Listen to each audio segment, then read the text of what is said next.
players today practice more the neck protection, and they said they plan to use it tomorrow in the game.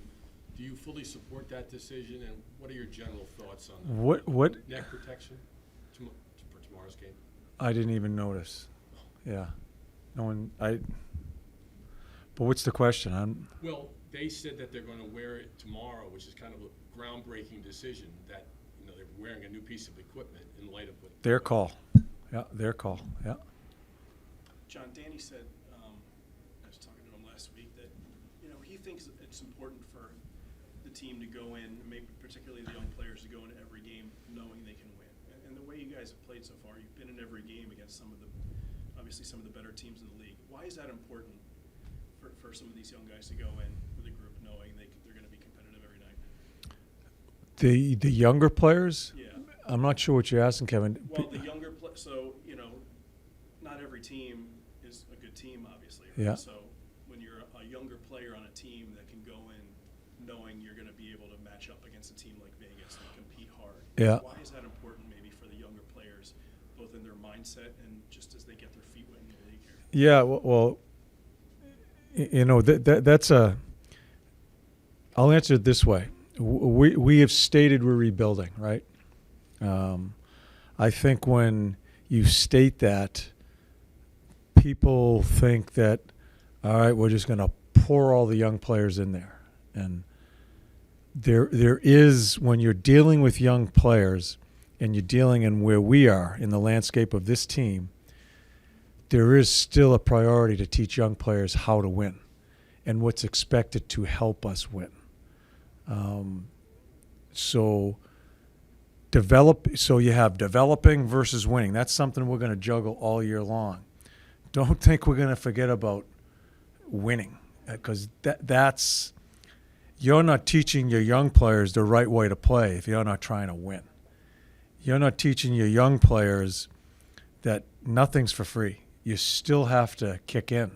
You still have to be ready to play.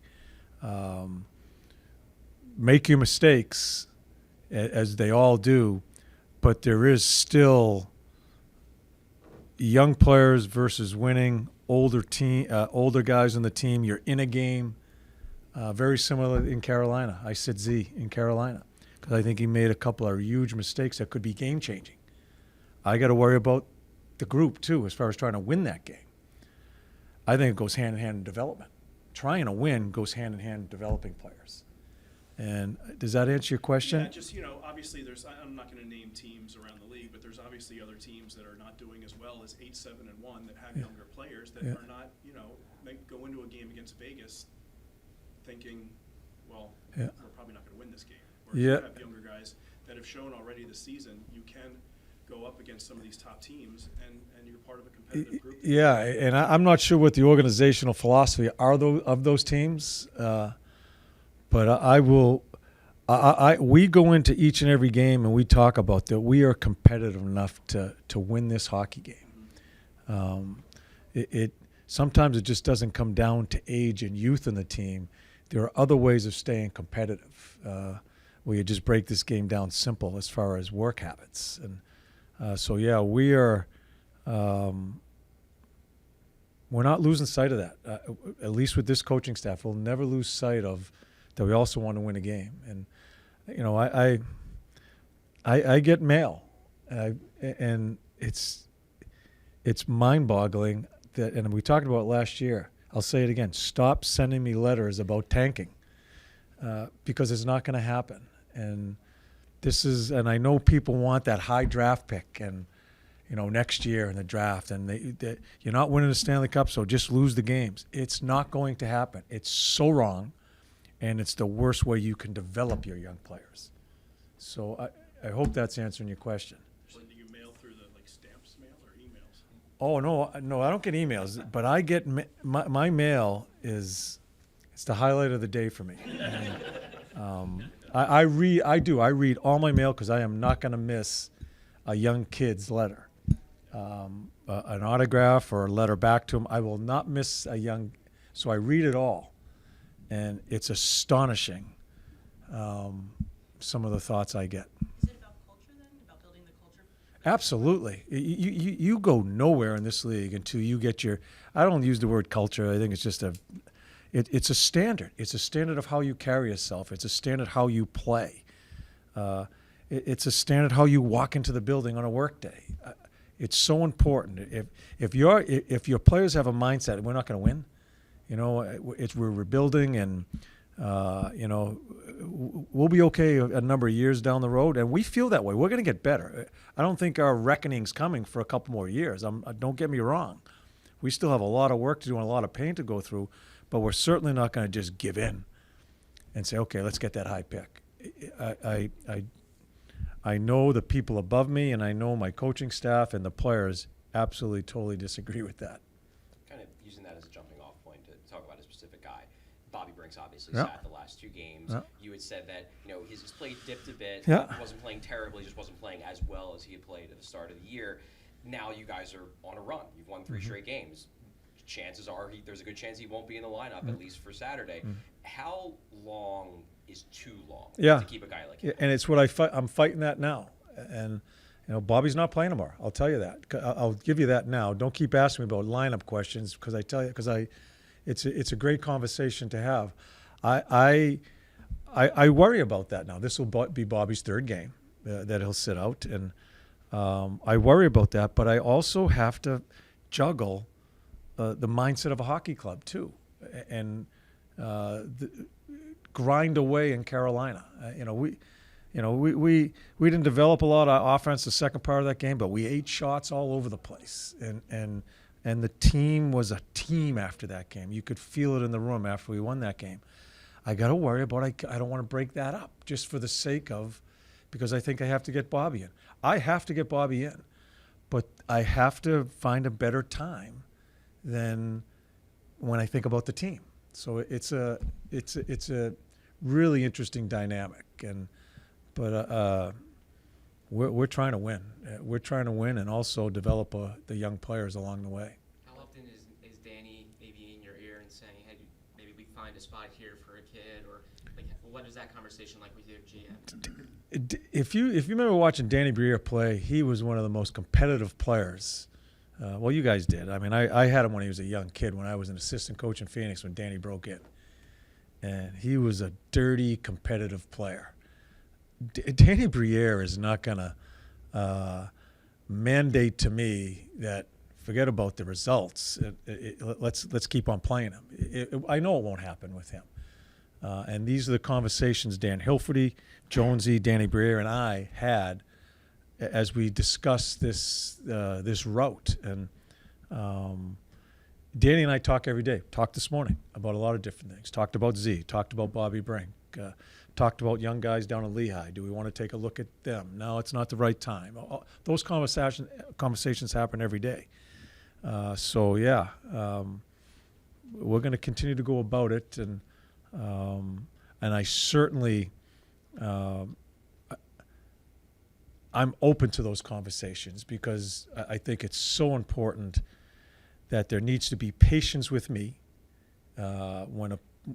with Z. Like Z's in a spot with me now where, where do we go here? Because there's been some struggles there, but and that's where we have conversations as far as what's the best thing for him, and certainly haven't given up on him, but we don't want to put him in a spot all the time where he keeps chipping down because of those mistakes. So that's where we may have to back off sometimes and not play him. Those are the conversations that I have with Danny daily. I know you said you're not going to go into lineup, so I'm going to ask you in more general terms. Stahl wasn't wearing the non-contact jersey; he's wearing a normal jersey at practice. Ready to today. go. So he is clear. He's ready to go. Do Yep. you expect him to be in the lineup on Saturday? But you just, well, I'll take the next question now. I gave you the information. You know what I mean? And I know what you do. But yeah, I just want you to understand that, because I know there's always going to be questions. Well, they said you're going to play the young guys. We're going to play the young guys, but we also have to take care of the young guys and not put them in spots that we're hurting their development. Because I've seen it when teams kind of give in and just keep playing the young guys. Some guys don't recover, and they don't play in the league. That's so unfair. And that point and juggling the thought that people pay money. We are the Philadelphia Flyers trying to get some respect in this league. We are going to try to win. And so you juggle all that stuff and you come up. You may agree with us, you may not, but I'm just kind of giving you the philosophy of how we're going about it. Is it also about juggling like the mental, like those young kids, the mental aspect versus also like the gameplay? To me, with the young kids, it's more mental because they make a mistake and then there's another one. Maybe you're sat for a period and you go you play another game and another mistake and it'll pile up on you depending on where he is mature mentally. Are we hurting him, or is he tough enough mentally that he's going to be able to get through it? Those are the things we're trying to figure out about these guys. Quite honestly, this coach, it's not so much the physical play; it's the mental part of the game. I want to see what the makeup of them is mental, and so we are certainly watching that as we go through. How does a guy like Bobby Brink, you don't have to use him specifically, but players that aren't playing, what do they need to show you, and how do they show you in practice that they're ready to go back in? Yeah, the athletes are so good in this league. They're gonna practice hard. They're gonna do all the right things. I don't get much information out of a practice. I'll get it when Bobby gets back in. I'll get information when he starts playing again. You know, like when Bobby gets back and he's going, I don't want him to be safe. I don't want him to say, oh, shit, I can't make a mistake defensively. I want him thinking offense. I want to get him back on that track. I just thought we were losing that a little bit with him. And I thought the game got caught up with him. The speed of the game got caught up with him. And now he's sat and watched. So when he gets back in, I want him to hit the ground running about not being a safe, just the opposite. I don't want him safe. I want him to try to make things happen offensively. You mentioned you have these conversations with Danny. I'm curious with someone like Bobby Brink, where he's a college guy, so didn't play a super intense schedule for a long time over his early 20s. Then last year only played half the season in the AHL, so he's maybe not used to playing in 82 games. Is that a consideration when you're thinking about this sort of thing? And he was injured. You know, he had a major injury, and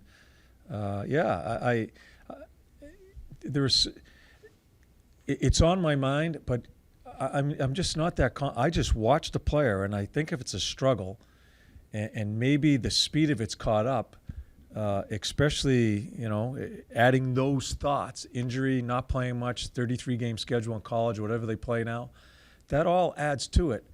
And again, I'm trying. When you sit a player, everybody thinks you're mad at him. Half the time when you're sitting a player, especially a young guy, you're trying to help him. You're trying to reset him and let him catch his wind and then get him back in. Circumstances like I wanted to play Bobby in Carolina. I have not been able to find a time that's fair to the group and the people that are in that group that won a couple of games to put him in. There are so many things that go into it. It's hard to pinpoint this is what I'm looking at because it's a constant evaluation of where the team is and where you think that young player is. John, power play aside, where do you want to see improvement? Just looking big picture here. Power play? Power play aside, Yeah. what else do you want to see? Where's there room for growth based on what you said? I'll go this way. I thought we had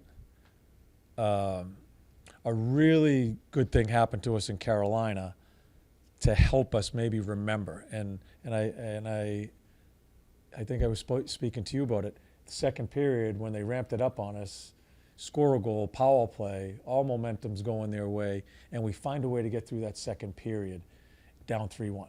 I think if they score another one, I'm not sure what happens in the third period. And I think for a team that is banged up in the blue line, going to have a young blue line play most of the year. Most of the 3 or 4 of those guys are going to be young guys at a very important position. I think momentum swings are something that we're going to have to learn to handle.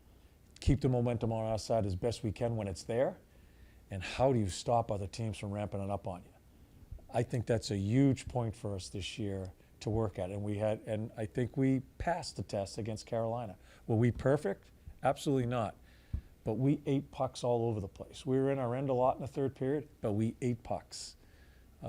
They found a way. And when you win it that way and you do the hard stuff and blocking shots and all that, you come into the locker room, there's satisfaction amongst the guys. And I'm hoping they can lean on that because we're going to have some momentum swings tomorrow night against Vegas. So that's a real big point for me that I watch as we're trying to build this.